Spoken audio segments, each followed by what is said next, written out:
பிள்ளைகள் வளர்ந்த பிறகு, குறிப்பாக நிக்காஹ் செய்யக்கூடிய அந்த பருவத்தை அடைந்த பிறகு உரிய நேரத்தில் நிக்காஹ் செய்து முடித்து விட வேண்டும். பெற்றோருடைய மிகப்பெரிய ஒரு பொறுப்பு உரிய நேரத்தில் தன் பிள்ளைகளுடைய நிக்காஹவை செய்து முடிப்பது. நபி ஸல்லல்லாஹு அலைஹி வஸல்லம் அவர்கள் நேரடியாக திருமணம் முடிக்க வேண்டிய வாலிபர்களை பார்த்து சொல்கிறார்கள், யா மஅஷரஷ் ஷபாப், இளைய சமுதாயமே, வாலிபர்களே, மன் இஸ்ததாஅ மின்குமுல் பாஅத ஃபல்யதஸவ்வஜ், உங்களில் யார் திருமணம் முடிக்க சக்தி பெற்றிருக்கிறாரோ, பொருளாதார ரீதியாக உடல் ரீதியாக சக்தி உள்ளவராக இருக்கிறாரோ, ஃபல்யதஸவ்வஜ், அவர் சீக்கிரமாக திருமணம் செய்து கொள்ளட்டும். ஃபஇன்னஹு அகத்து லில் பஸர் வ அஹ்ஸனு லில் ஃபரஜ், நிக்காஹை கொண்டு, திருமணத்தை கொண்டு பார்வையை தாழ்த்தி கொள்ள முடியும், பார்வையை பாதுகாக்க முடியும், தன்னுடைய மர்ம உறுப்பை பாதுகாத்துக் கொள்ள முடியும், ஹராமில் போகாமல் இருக்க.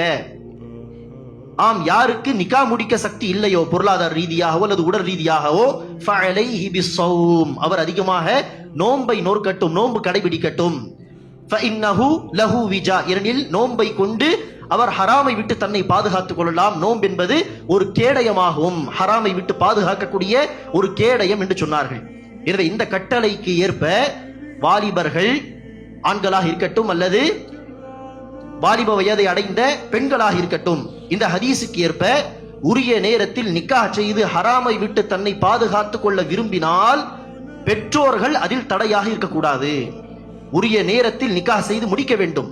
குறிப்பாக சில வீடுகளில் இருக்கக்கூடிய மிகப்பெரிய பிரச்சனை என்ன? பெற்றோரிடம் நான் நிக்காஹ் செய்ய விரும்புகிறேன் என்று சொல்ல தயங்குவார்கள். ஆண் பிள்ளைகளே தயங்குவார்கள் என்று சொன்னால் பெண் பிள்ளைகள் குறித்து என்ன சொல்வது? அவர்களுக்கு தேவை இருக்கலாம். குறிப்பாக இந்த காலகட்டம் இன்டர்நெட்டுடைய காலகட்டம், சமூக வலைதளங்களை அதிகமாக நாமும் பயன்படுத்துகிறோம், நம்முடைய பிள்ளைகளும் பயன்படுத்துகிறார்கள்.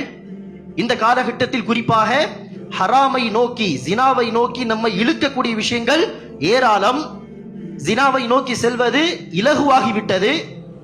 கற்பை பாதுகாப்பது, ஒழுக்கமாக வாழ்வதுதான் சிரமமான காரியம். மற்றபடி ஹராமை நோக்கி செல்வது மிக இலகுவான காரியமாக மாறிவிட்டது. இப்படிப்பட்ட தருணத்திலே நம்முடைய பிள்ளைகள் தன்னுடைய பாதுகாப்புக்காக, ஈமானுடைய பாதுகாப்புக்காக ஹராமில் போகாமல் இருப்பதற்கு சீக்கிரமாக நிக்கா செய்து கொள்ளலாம் என்று அவர்களே விரும்பும் பொழுது பெற்றோர்களாகிய நாம் தடையாக இருந்துவிடக் கூடாது. மாறாக சூழ்நிலையை உணர்ந்து, தேவையை உணர்ந்து பெற்றோர்களை முன்வந்து சீக்கிரமாக உரிய நேரத்தில் நிக்காஹ் செய்து முடித்து விட வேண்டும். ஆம், ஓரளவுக்கு பொருளாதாரம் இருந்தால் அல்ஹம்துலில்லாஹ், நிக்காஹ் செய்வதற்கு அதே போதுமானது. இல்லை, நீ கை நிறைய சம்பாதிக்க வேண்டும், நீ சொந்த வீடை கட்டிய பிறகுதான் செய்ய வேண்டும் என்றெல்லாம் நினைச்ச கூடாது, இடையூறாக இருக்கக்கூடாது. இது அல்லாஹ் சுப்ஹானஹு வ தஆலாவிடத்திலே தக்க காரணங்களாக அமையாது.